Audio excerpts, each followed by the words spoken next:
가덕신공항 토지 보상을 위한 감정평가가 마무리됐습니다. 현재 주민 통보를 남겨놓고 있는데 현장을 모두 보지 않은 감정평가사가 가격을 책정한 사실이 확인됐습니다. 조진욱 기자의 단독 보도입니다. 가덕신공항 예정부지인 부산 대항동 일대입니다. 국토부와 부산시, 주민 추천을 받은 감정평가법인 세 곳은 영어권과 토지, 지작물, 3개 분야로 나누어 보상액을 책정했습니다. 지난해 9월부터 시작된 감정평가는 기초용역 부실 논란에 5개월 넘게 진행됐습니다. 현재는 보상액이 적힌 최종 감정평가서가 부산시에 제출된 상태입니다. 그런데 한 감정평가사가 지작물 보상 과정에서 수습평가사를 동원해 가격을 책정한 것으로 확인됐습니다. 책임을 진 감정평가사가 현장을 직접 다 보지 않은 채 평가를 했다는 건데 대규모 국책사업 보상에선 보기 힘든 일입니다. 공정하지 않다, 적정하지 않다고 평가할 수밖에 없는 거지 않습니까? 제 입장에서라도 감정평가사가 안 나와서 평가했다. 이거 좀 잘못되지 않았을까? 해당 평가사는 법적으로 하자가 없고 감정평가사 협회에 공인까지 받았다며 문제될 게 없다는 입장입니다.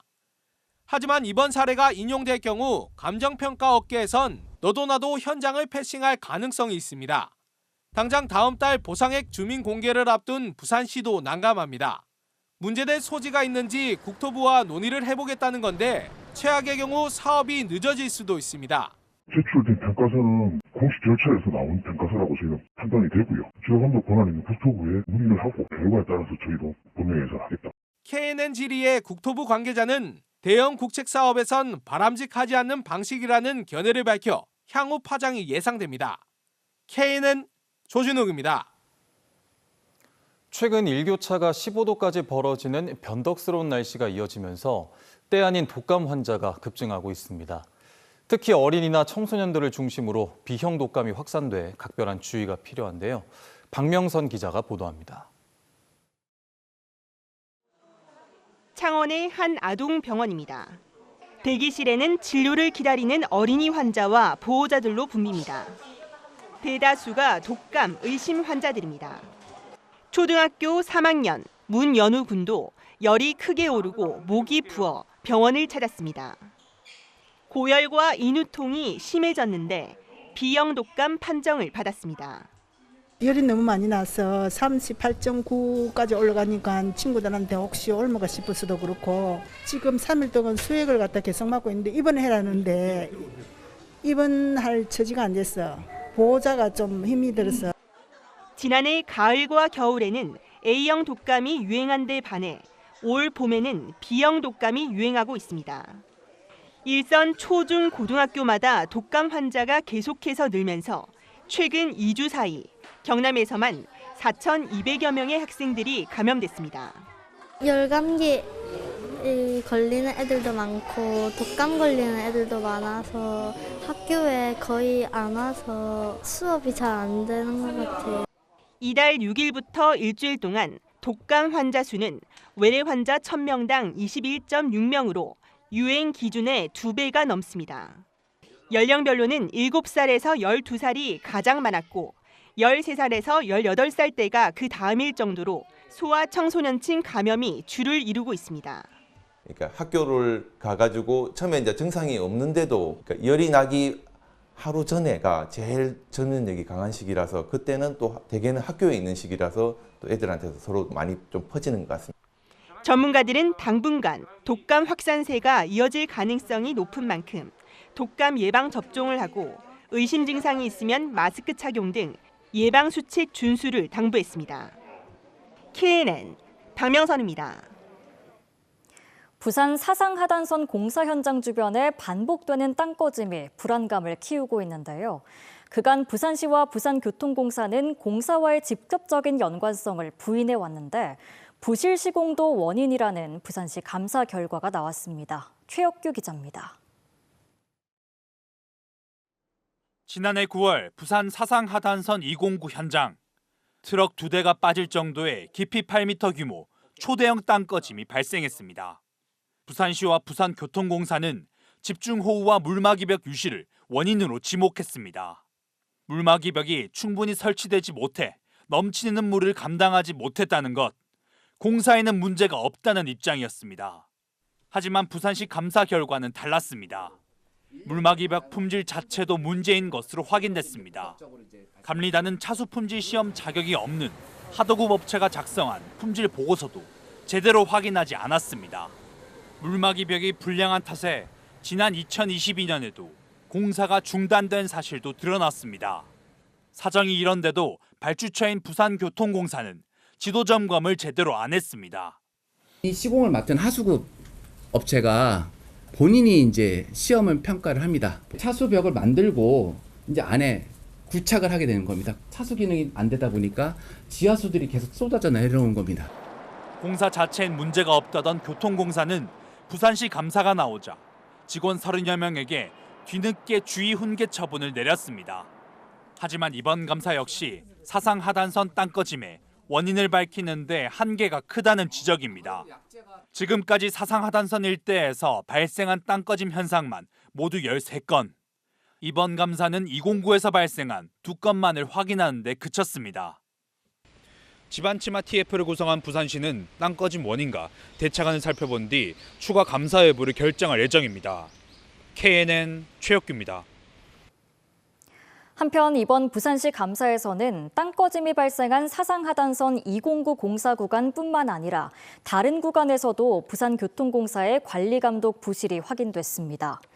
부산시 감사위원회는 사상하단선 109부터 509까지 배치된 안전관리 전담 건설사업관리 기술인이 업무와 관계없는 일을 하거나 409에 짓는 차량기지 건설 공사비가 과도하게 책정되는 등의 문제가 있었지만 부산교통공사가 제대로 된 관리 감독을 하지 않았다고 지적했습니다. 오늘 비가 내리는 궂은 날씨 속에 산청 산불 피해 복구를 위한 철거 작업이 본격적으로 시작됐습니다. 올 추석 전까지 이재민들 입주를 목표로 복구 작업을 시작은 했는데 문제는 비용입니다. 이태훈 기자가 취재했습니다. 지난달 대형 산불 피해를 입은 경남 산청군 중태마을입니다. 중장비가 동원돼 불에 타 부서진 집들을 뜯어냅니다. 터전을 잃은 이재민과 가족들은 착잡함을 감추지 못합니다. 벼락이 떨어진 것처럼 막 갑작스레 이거 되니까는 난감하지요.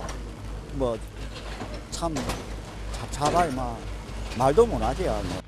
산청군에서는 산불 발생 한 달 만에 피해 복구를 위한 철거 작업이 본격적으로 시작됐습니다. 육군 39사단 공병대대도 투입돼 다음 달 중순까지 산불 피해를 입은 주택과 창고 등 80여 채를 철거할 예정입니다. 하지만 전부 불에 탄 주택만 30여 채에 이르는데 지원되는 복구비는 최대 3,600만 원에 불과합니다. 지원비 갖고는 전자제품 구입하고 일 안 하면 남는 거 없어요. 빚을 내야 돼요. 그래 안 하면 안 돼요.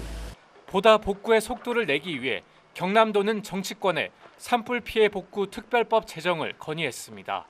특별법 제정과 그다음에 정부 추경이 확정되면은 복구비가 2배 이상 저희들이 정액해서 이렇게 지원할 수 있도록 저희들이 노력하고 있습니다. 여기다 4월 말까지 이뤄지는 피해 복구 모금도 추가로 지원될 예정이지만 구체적인 금액은 정해진 게 없습니다. 산청에서는 15가구 20여 명이 한 달 넘게 대피소 생활을 이어가고 있습니다. 경남도는 철거가 끝나는 대로 7월 초 공사를 시작해 10월 이전에는 이재민들의 입주를 완료하겠다는 계획이지만 현실적으로 가능할지는 의문입니다. KNN 이태훈입니다. 미국 트럼프 행정부의 보호무역주의 강화가 지역 기업들의 피해로 나타나기 시작했습니다. 대미 수출 비중이 높은 철강업계 등을 중심으로 가격 경쟁력이 약화될 처지인데요. 이 소식은 김동환 기자가 보도합니다. 부산 기장 명래산업단지의 철강 제조 기업입니다. 석유, 가스 송유관과 플랜트 화학 분야 산업 현장에서 쓰이는 대구경 파이프 등 연간 12만 톤의 철강 제품을 생산하고 있습니다. 생산 설비를 자체 개발하고 기술력과 품질을 인정받아 지난해 수출 물량만 5만 톤에 이릅니다. 하지만 최근 트럼프발 관세 장벽에 걱정이 많아졌습니다.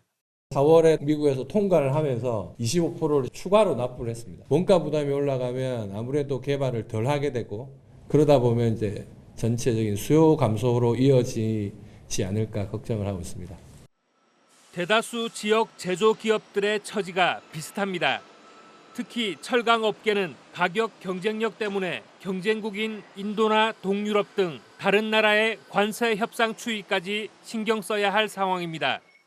미국 바이어들이 예상치 못한 좀 추가 비용에 좀 당혹해하면서 저희에게 지금 단가 인하를 요청하고 있는 상황입니다. 관세가 미치는 가격 영향력이 아주 큽니다. 고율 관세 정책으로 인한 충격이 지역 제조업 전반으로 확산되고 있습니다. 부산 상위 조사 결과 상당수의 지역 제조기업들이 경기 전망을 부정적으로 내다보면서 투자 계획을 축소하고 올해 매출 목표도 지난해보다 낮추고 있습니다. 관세 25% 증가로 인해서 일시적으로 자금을 전 지급을 하고 또 업무를 진행해야 되기 때문에 참 엄청난 애로가 있는 걸 참 우리가 확인할 수 있었고. 부산 상인은 기업 애로사항과 건의 내용을 바탕으로 관계기관과의 협업을 통해 지원책을 찾기 시작했습니다. KNN 김동환입니다. 부산에 비를 동반한 강풍이 불면서 김해공항 항공기 운항에 차질이 빚어졌습니다.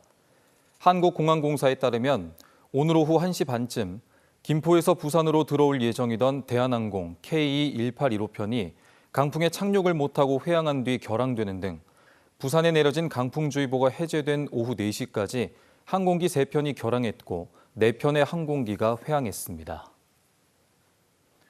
경남교육청이 오늘 김해중학교와 김해여자중학교의 통폐합을 결정했습니다. 도교육청은 두 학교의 통폐합 결정이 저출생에 따른 김해여자중학교의 학생 수 감소 때문이라며 1년의 유예 기간을 거쳐 오는 2027년 3월에 최종 통합된다고 밝혔습니다.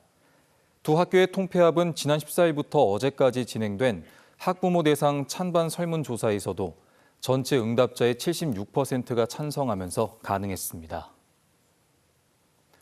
경남 거창군의 유일한 영화관인 롯데시네마 거창점이 경영상 어려움으로 운영을 중단했습니다.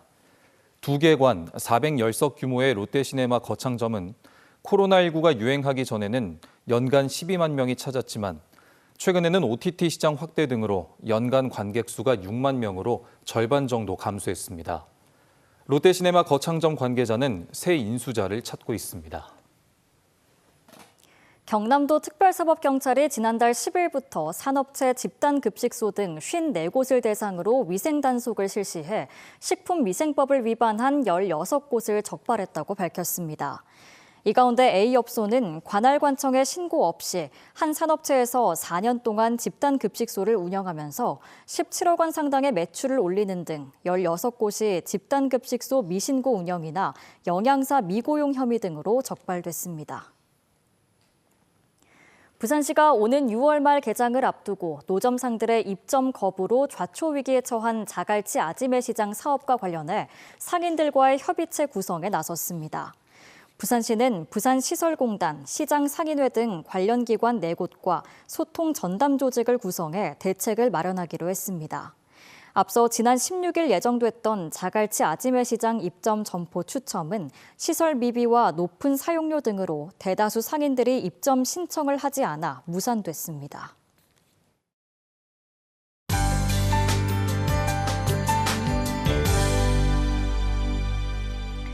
오늘 곳곳에서는 여름 장마 못지않은 많은 비가 내렸습니다. 비구름대가 동쪽으로 이동하면서 지금 서쪽 지역은 비가 잦아들었고요. 부산과 일부 동쪽 지역에 내리고 있는 비는 오늘 밤까지 조금 더 이어지다가 그치겠습니다. 또 해안 지역에 내려졌던 강풍주의보는 해제됐지만 이들 지역은 내일 오전까지 바람이 강하게 불겠습니다.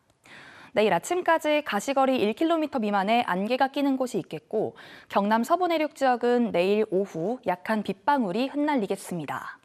동해안 지역은 내일 새벽까지 비가 내리다 그치겠고요.